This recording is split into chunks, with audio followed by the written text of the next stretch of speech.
Bien le bonjour amis de bonne chère, bienvenue dans ma cuisine. Aujourd'hui, par ce temps hivernal, on va préparer une recette qui va vous réchauffer le corps et l'esprit, la tourte de porc et poulet. Un plat riche et nourrissant qui pouvait garnir aussi bien la table des nobles que des paysans. Une recette simple, rapide et gourmande qui ravira toute la famille. Allez, c'est parti. Pour la recette d'aujourd'hui, nous aurons besoin de pâte brisée. Vous pouvez l'acheter dans le commerce ou la faire vous-même. Si vous voulez la faire vous-même, je vous mettrai la liste des ingrédients dans la description et à l'occasion, on fera une petite vidéo sur le sujet.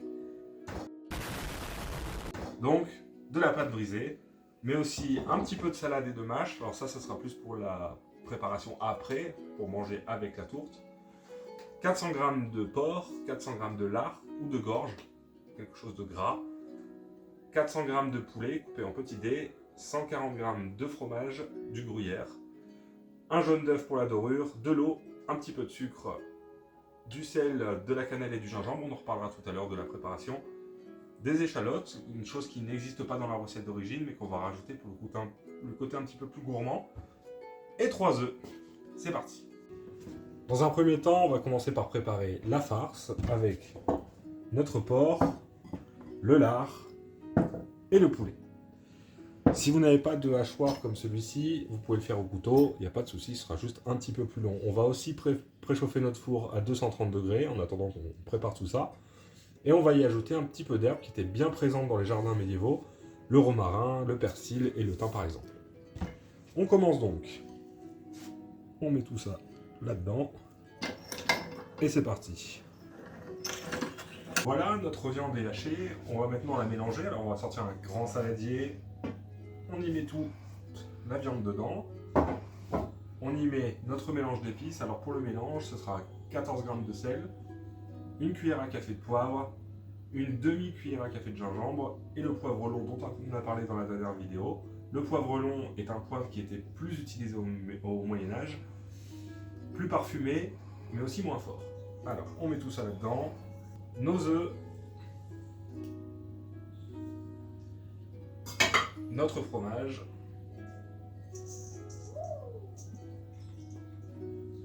et voilà. Maintenant, il va falloir mélanger. Alors, vous pouvez mélanger avec une spatule, mais il est assez important de mélanger à la main pour que la chaleur de vos mains aide le collagène à se libérer dans la viande. Donc, je vous conseille, c'est de mettre des gants, c'est toujours mieux. Allez, on va pouvoir mélanger tout ça.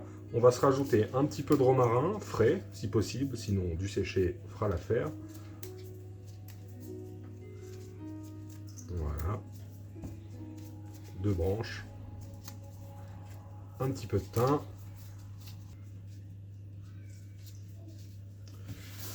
Et du persil. Voilà. Et maintenant, on va mélanger tout ça. Y aller généreusement.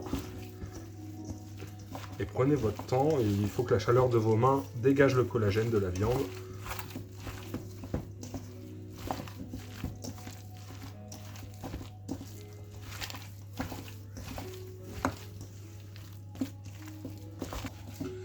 Et voilà, ça me paraît pas trop mal. Maintenant, on va réserver ça de côté pour le moment. Alors, on réserve ça. Et on va maintenant confire nos échalotes. Pour confire nos échalotes, on va commencer par allumer le feu. Dans une petite casserole ou une poêle, ça peut aussi fonctionner si elle est assez haute. On va y mettre nos échalotes. Voilà. On va essayer de ronger un petit peu. Voilà, comme ça. Hop.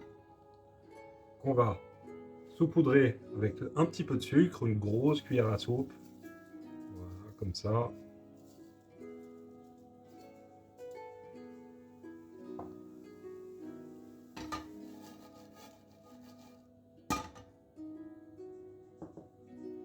Et on va y ajouter un petit peu d'eau. Voilà. Comme ça. Hop.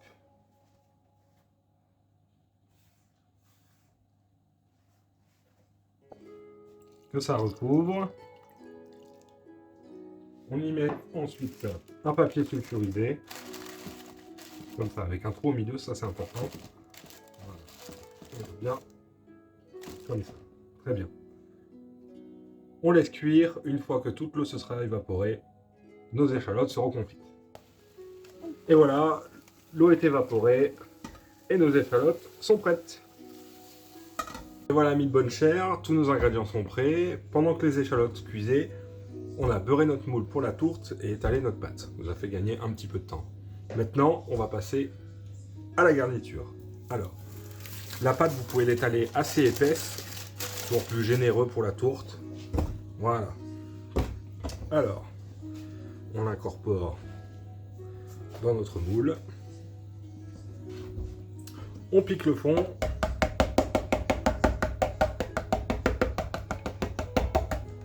Voilà.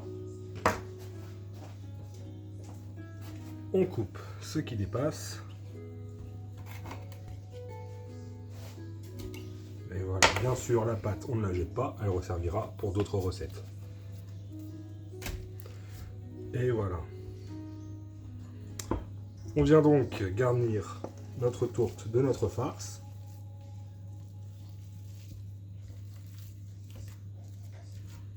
Voilà.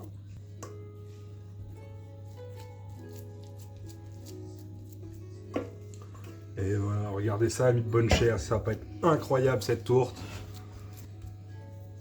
On y ajoute nos échalotes qu'on a fait confire juste avant.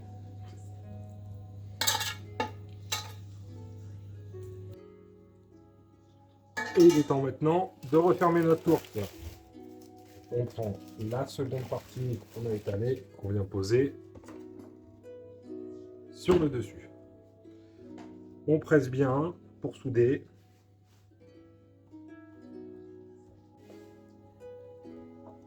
Et pareil, on va couper tout ce qui est en trop. Hop, n'hésitez pas à garder un petit morceau de pâte.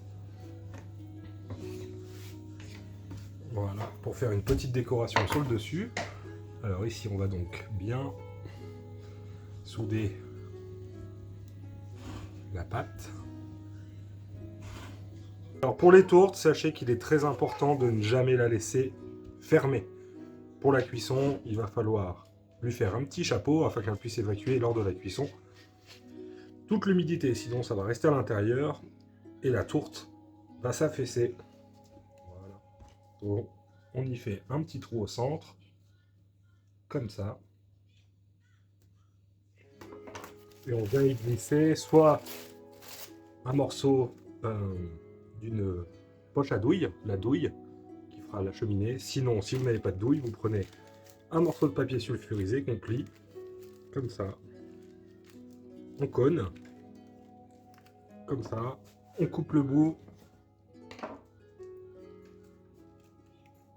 et on la place au milieu. Voilà.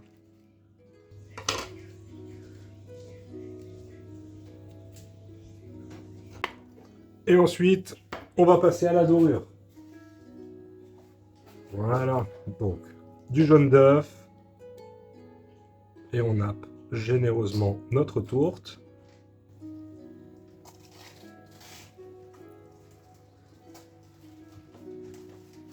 Et voilà les amis de bonne chère, c'est prêt à partir au four.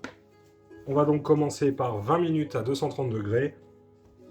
Et ensuite, après les 20 minutes, on met à feu moyen, 180, 170 degrés, pendant une demi-heure. On se revoit quand tout ça est cuit. Le temps que notre tourte est au four, on va passer à la petite anecdote du jour. Parlons un peu du terme « graisser la pâte », qui nous vient de cette époque. Il faut savoir qu'à cette époque, on graissait les roues de charrette afin qu'elles glissent mieux et se détériorent moins vite. On favorisait donc ces affaires par le graissage. En évoluant, cette expression est née, puisqu'en graissant la pâte de quelqu'un, on favorisait ses affaires par la corruption et les dessous de manteau. Allez, on retourne à notre tourte. Et voilà, amis de bonne chère, notre tourte est sortie du four. Pensez à la laisser refroidir avant de la démouler, ça évitera qu'elle s'affaisse. Les tourtes, c'est toujours la surprise, hein, la cuisson, on va voir, on va couper ça tout de suite. Allez, c'est parti.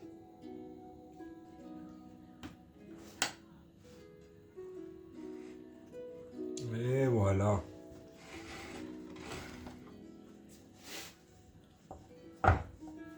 Allez, on prend la petite salade, on y place notre tourte.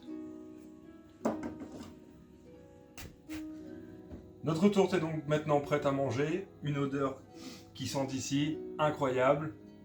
Bon appétit à tous. N'hésitez pas à vous abonner et à nous laisser quelques commentaires. On se revoit la semaine prochaine pour d'autres recettes sur la taverne.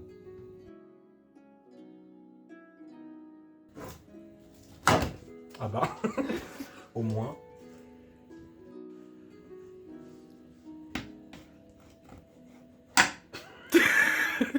Qu'est-ce qu'elle se coupe bien. C'est incroyable.